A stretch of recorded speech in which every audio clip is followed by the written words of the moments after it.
आप सभी लोग जानते हैं कि अक्सर हमारी वार्तालाप में एक प्रश्न पूछा जाता है कि माता पिता की मृत्यु के बाद उनकी फोटो घर में कहाँ लगानी चाहिए, उसको लगाने के नियम क्या है, नाम संबंध में, और क्या हमें अपने घर में मृत्यु हुए लोगों की तस्वीर लगा सकते हैं या नहीं।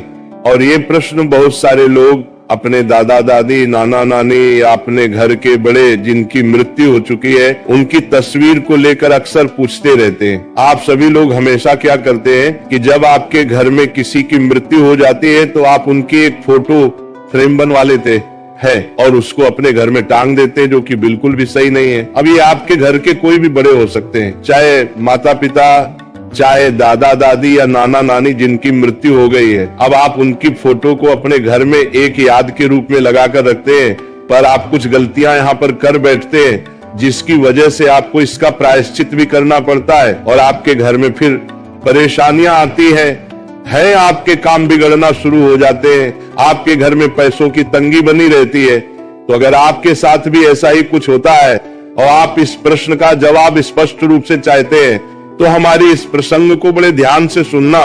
अगर आपने भी अपने घर में किसी भी घर के बड़े जिसकी मृत्यु हो चुकी है उसकी तस्वीर लगाकर रखी हुई है तो आपको ये बात जरूर जाननी चाहिए, क्योंकि घर में मृत्यु जिनकी हो जाती है उनकी फोटो को घर में लगाने के कुछ नियम हो जाते हैं। अगर आप उन नियमों का पालन नहीं करते हैं तो फिर इससे आपके ऊपर परेशानी आना शुरू हो जाती है और यहीं से आपके पितर आपसे नाराज हो जाते हैं और आपके ऊपर पितृ दोष भी लग जाता है। देखिए, जिनकी मृत्यु आपके घर में हो जाती है फिर वो आपके घर के पितृ बन जाते हैं, यानी कि पूर्वज बन जाते हैं। और अगर आप उनकी फोटो फ्रेम बनवाकर अपने घर में लगाते हो तो आपको इन बातों का आप ध्यान रखना है। सबसे पहले हम बात करते हैं कि आप अपने पितरों की तस्वीर को अपने घर में कहां पर नहीं लगा सकते। देखिए, बहुत ही सारे लोग क्या करते हैं कि अपने घर की पूजा घर में अपने पूर्वजों की, पितरों की तस्वीर लगा लेते हैं और वह ऐसा मानते हैं कि वह सही कर रहे हैं, पर आप यहाँ पर बहुत बड़ी गलती करते हैं, क्योंकि भगवान की पूजा अलग होती है, पितरों की पूजा अलग होती है।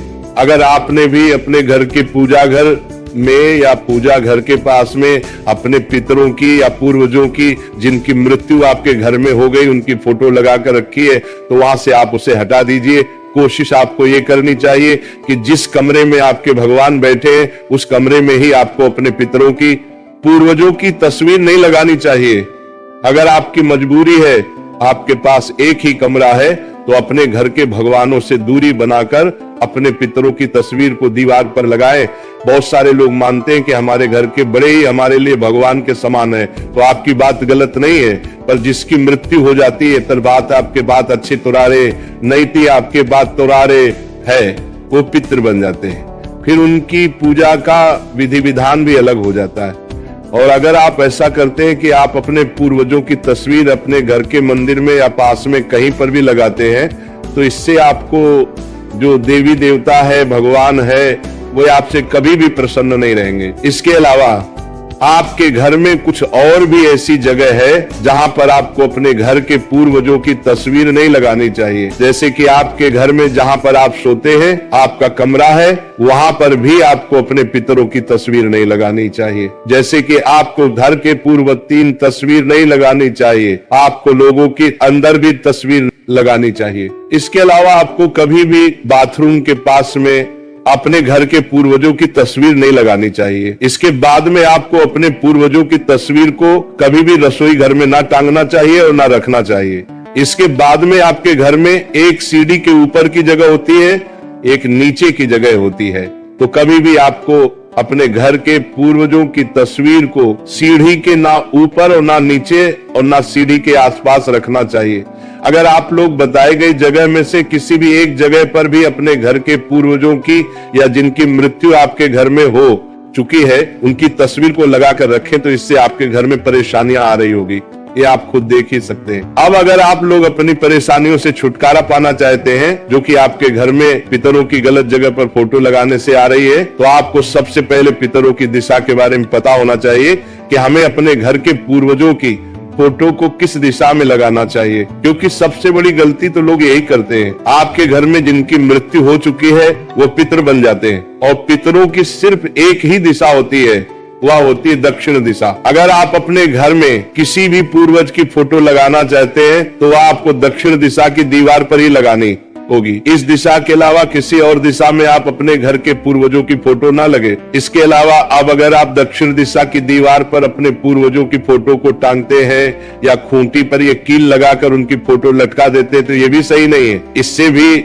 आपके पिता आपसे नाराज रहते हैं। आपको दक्षिण दिशा की दीवार पर लकड़ी का कोई स्थान या अलमारी में कोई स्थान बनाकर वहां पर अपने पूर्वजों की तस्वीर को टिका कर रखना चाहिए, लटकाकर फोटो को नहीं लगाना चाहिए। आप अपने घर के पूर्वजों की फोटो को ऐसी जगह आपको दिखाकर पूर्वजों को सामने करोड़ करते लकर आपने कखनी चांद पहले पर लगाए, जहां पर बाहरी व्यक्ति की नजर ना पड़े या आपकी खुद की नजर भी बार बार उस तस्वीर पर ना पड़े। जब भी आपका मन करे तो आप उसे जगह पर जाकर उनकी फोटो के दर्शन कर लें, पर कभी भी पूर्वजों की फोटो को सबकी नजरों के सामने नहीं लगना चाहिए। और आपने अपने पूर्वजों की फोटो जो कर उन्हें बनवाई है उसको अच्छी सी फ्रेम में लगवा कर ही अपने घर में रखें और प्रतिदिन उस पर एक साफ कपड़ा भी मारते रहे, ताकि जो धूल उनकी फोटो पर रोज चढ़ जाती है वह साफ होती रहे। अगर आप ऐसा नहीं करते तो ये भी आपके पूर्वजों को आपसे नाराज करता है। हमेशा ध्यान रखिए भक्तों की, कभी भी आपको अपने घर में एक पूर्वज या जिनकी आपके घर में मृत्यु हो चुकी है उनकी एक से ज्यादा तस्वीर नहीं होनी चाहिए। आपके लिए जो सबसे जरूरी है, आपके घर के जो सबसे बड़े हैं, सिर्फ उन्हीं की एक तस्वीर आपको अपने घर में रखनी चाहिए। अगर जरूरी हो तो दादा के साथ दादी की तस्वीर रख सकते हैं या नाना के साथ नानी की तस्वीर रख सकते हैं। इसके अलावा आपको एक से ज्यादा तस्वीर नहीं रखनी चाहिए। इसके बाद में भक्तों, आपके घर में जिनकी मृत्यु हो चुकी है उनकी तस्वीर के साथ में अपने घर के किसी भी और सदस्य की फोटो ना लगाएं जो कि अभी जीवित है, क्योंकि मृत्यु हुए लोगों के साथ में जीवित लोगों की फोटो नहीं लगाई जाती है, क्योंकि वह पितृ बन जाते हैं और आप मनुष्य रहते हैं। अगर आपने भी अपने घर की ऐसी किसी सदस्य की तस्वीर अपने पूर्वजों के साथ में लगा कर रखी है जो कि अभी जीवित है, तो आपको उन्हें वहां से अलग कर देना, वरना ये अच्छा नहीं माना जाता है। इसके अलावा एक सबसे ज्यादा पूछे जाने वाला प्रश्न ये है कि क्या हमें हमारे पूर्वजों की तस्वीर के सामने रोज अगरबत्ती लगानी चाहिए या पूजा करनी चाहिए? तो इसका जवाब है कि वैसे तो अगर रोज 2 अगरबत्ती घर के बड़े सदस्य अपने पूर्वजों के लिए उनकी फोटो के सामने लगाते हैं तो अच्छा रहता है, पर ऐसा ना कर सके तो मात्र आप उनकी तस्वीर को रोज साफ करें और उनके सामने प्रणाम करके ही अपने घर से बाहर निकले और रोज कुछ ना कर सको तो महीने में जो एक अमावस्या पड़े उस अमावस्या पर आप अपने पितरों की तस्वीर के सामने एक मिट्टी का लंबी बत्ती का देसी गाय के घी का दीपक तैयार करके अपने पितरों की तस्वीर के सामने दक्षिण बाती का मुख करके जला दें और पितरों से प्रार्थना करें। आपके पितर वैसे ही प्रसन्न हो जाएंगे। तो इन सभी बातों का ध्यान रखते हुए भक्तों, आप अपने घर में पूर्वजों की या पितरों की तस्वीर लगाएं। इसके बाद में आपके जीवन की जो परेशानियां है या दुख है तो अपने आप ही दूर होना शुरू हो जाएंगे। मेरे प्रिय भक्तों, हमारे पूर्वज कभी हमारा बुरा नहीं चाहते, पर जब हम उनके लिए कुछ नहीं करते हैं और उनके फोटो की बात दे रहे हैं के साथ में कुछ गलत करते हैं तो वह स्वतः ही हमसे नाराज हो जाते हैं। इसलिए इन सभी बातों का ध्यान रखते हुए अब आप अपने घर में पूर्वजों की फोटो को सही जगह पर लगा दें। अब हम आशा करते हैं प्रिय भक्तों की आपको इस प्रश्न का